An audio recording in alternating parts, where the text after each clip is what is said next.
ยังเนทาสิโตเปตานาบุ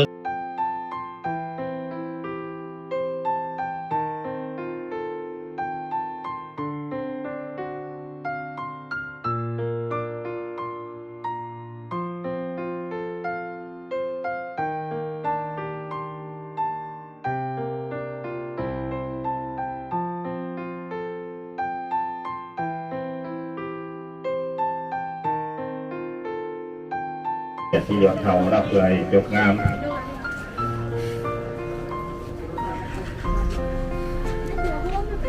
บวชเลยแล้วนะบวชจัก3 มื้อตัวบวชให้ประตูน่ะ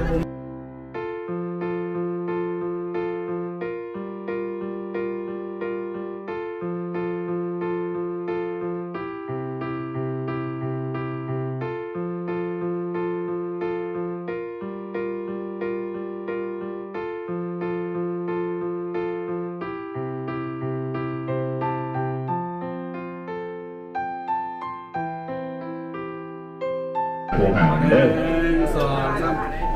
1 2 3 1 2 3โอเคออกไปครับ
ไขว้านเป็นน้ำทางเลย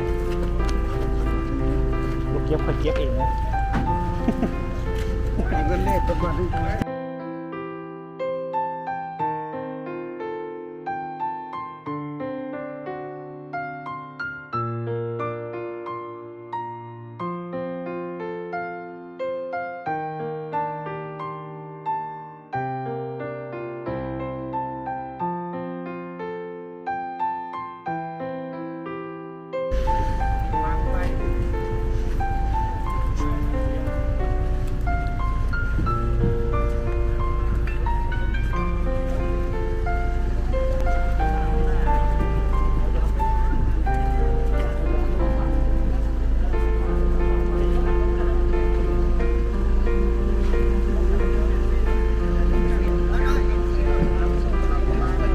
ตอกแตกให้เด้อ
นะ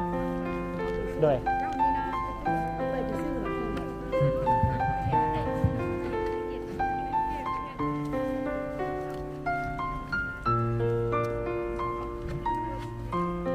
ในโอกาสต่อไปก็จะเป็นพิธีประกอบที่ประกอบเมฆของซุ้มเมฆของซุ้มหลังเมฆหลังจากนั้นก็จะหลังจากเพิ่นตกแต่งเกี่ยวแก่กับสิ่งรอบยอดของทางที่ได้มีน้ำหอมเป็นสีน้ำแม่เลี้ยงน้ำหอมมีหอมมีเพื่อปฏิบัติตามข้อประเพณีเนาะ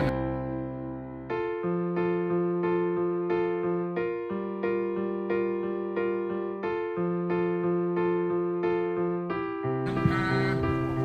ท่านสมเด็จพระเดชพระคุณมาจากในคำพันธ์รังสีประธานองค์สคุณสิเกิดมาครับเป็นเจ้าที่วัดสิเกิด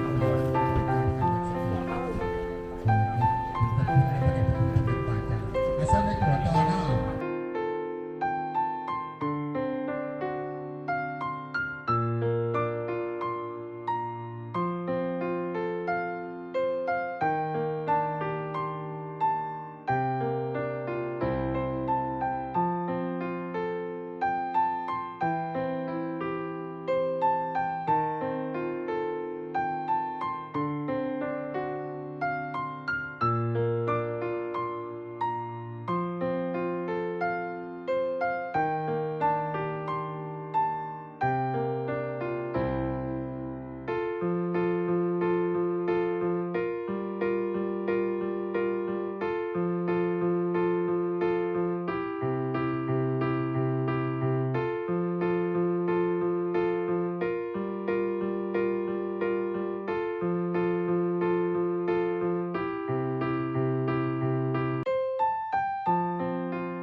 เอาป้าขึ้นไปศาลาเนี่ย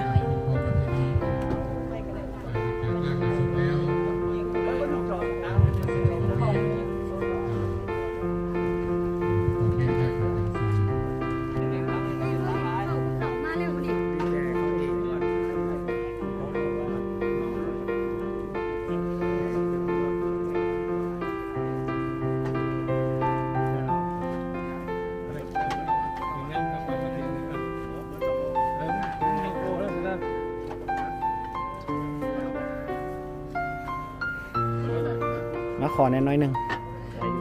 ได้ปะมาหดล็อกก่อน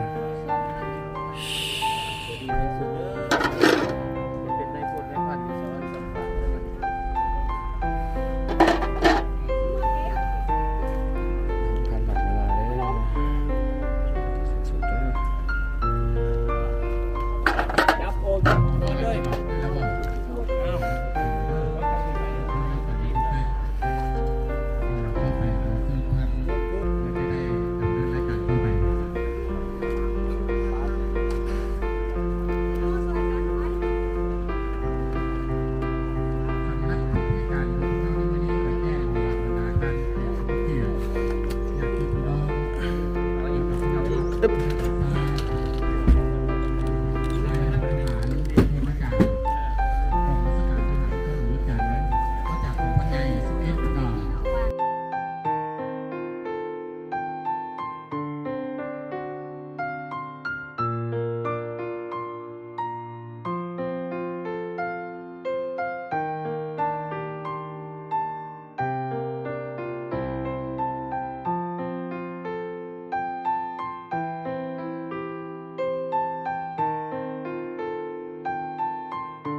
วันหัวไว้อะไรถึงดวงวิญญาณทั้งสองท่าน3 วินาที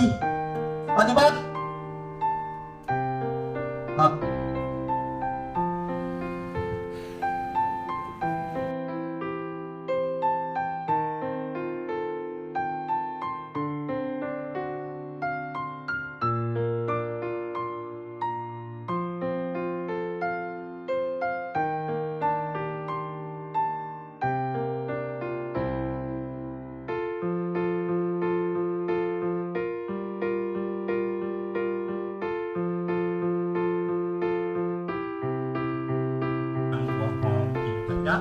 วางรถวาง ตามครอบครัวทางต้องไป วางขึ้นเทิงไง วางขึ้นเทิง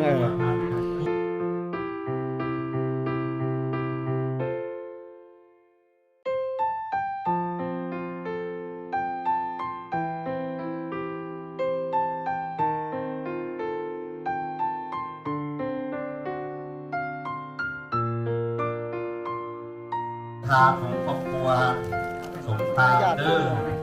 ทางหนึ่งนี้แนวครอบครัวทางจักรพรสองครอบครัวทางนาง เออ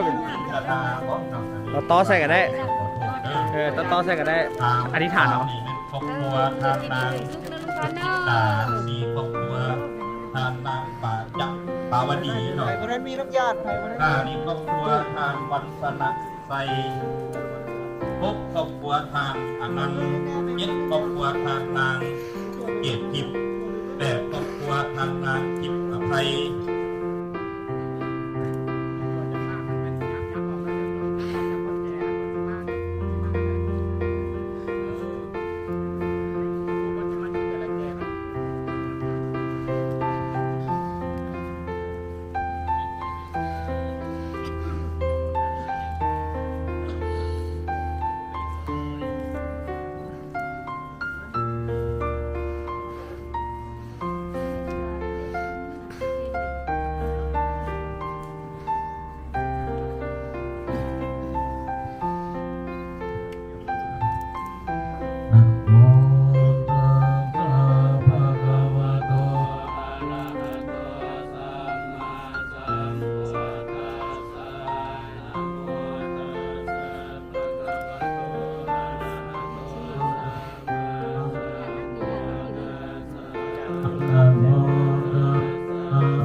อเมโนโอภะเกตวาเนโนสันติเอสัมโมพระสังโฆตุโตอาเนถือโอกาสขอบคุณขอบใจธรรมดาทานและสิ่งที่สภาพของเราเพราะว่าจะเป็นนายเรียนผู้ทหารที่มาจากกองบัญชาการทหารพระองค์จันทร์และมาจากภายใน11เป็นพิเศษในของภายใน11ก็เพราะว่ามันเป็นต้นสังกัดของท่านตีสุรัตน์เป็นธรรมกำลังทางปฏิบัติเป็นกระดิ่งต้นแง่กับต้นตีนในครอบครัวของกำลังในทางสัญญาอันนี้มันจะเป็นนโยบายใหม่ของพรรคของรัฐของเขาสำหรับของโอกาสนี้ผมก็ขอบใจอีกครั้งหนึ่งนำทางของเกียรติยศของกองบัญชาการนะครับนครหลวงจากเราที่ได้มา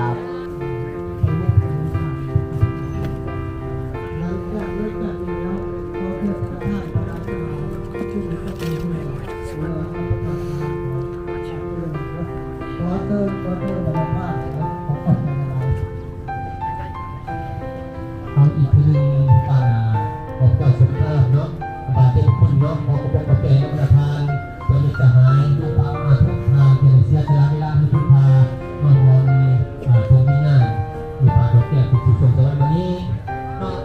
มือวันเสาร์ที่10นี้จะเป็นมือหาการเยี่ยมเดินสักการะต่างๆแต่เป็นมือที่11จะเป็นมือตักบาตรในพระสงฆ์เก่าองค์ดูที่เลือดของตนเองเนาะแต่ท่านจึงประชาสัมพันธ์เป็นที่เนาะเป็นมิตรให้ทุกส่วนเพื่อทุกทางเนาะหลังจากนี้จะเติมมาทานทุกทานกับเมื่อเรื่องเมื่อชาติเนาะเพื่อกินเขากินน้ำแต่อบอุ่นทั้งครอบครัวสุขภาพอีกนะแล้วสนใจ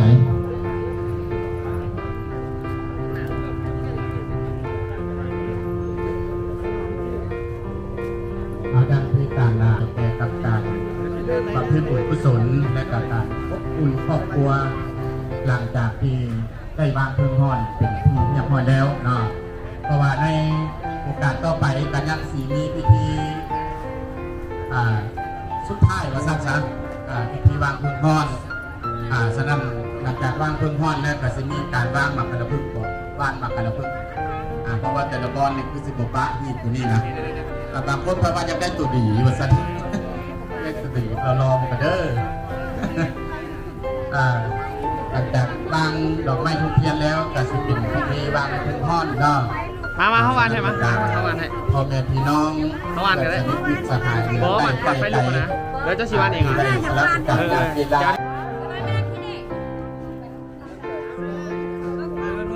ถ้าอยากได้พันเนาะค่อยก็เป็นญาติคือกันทุกนี่ไปทายครูทายขี้ทายวันนี้เนี่ยนะโดยแม่ท่านผู้ต่างเสกเขาหยอกได้มาเป็นคณะกรรมการที่สอบด้านงานศาสตร์ในครั้งนี้มีทั้งในบ้านมีทั้งสาวนมสาพันธ์ยิงมีทั้งการหนักครอบครัวแล้วก็ทั้งบันเทิงเนาะเพื่อประกอบมาส่งสั่งทานเนาะส่งบุญใหญ่แล้วกันสำเร็จซึ่งไปด้วยดียอดความสมัครความสมัครที่ทายได้บุหมาจะไปสมาของพวกเขาเนาะเป็นได้เหตุในการจัดงาน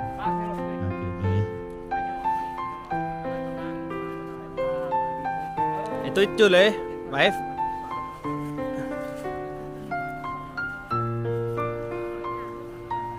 แต่ละคนต้องไฟกุ้มก่อนเนาะไฟกุ้มเล็กน้อยแล้วค่อยวางก็ได้ทุกกันวันเลยวันเลยไฟกุ้มเป็นกระวานเนาะวันพี่แน่วัน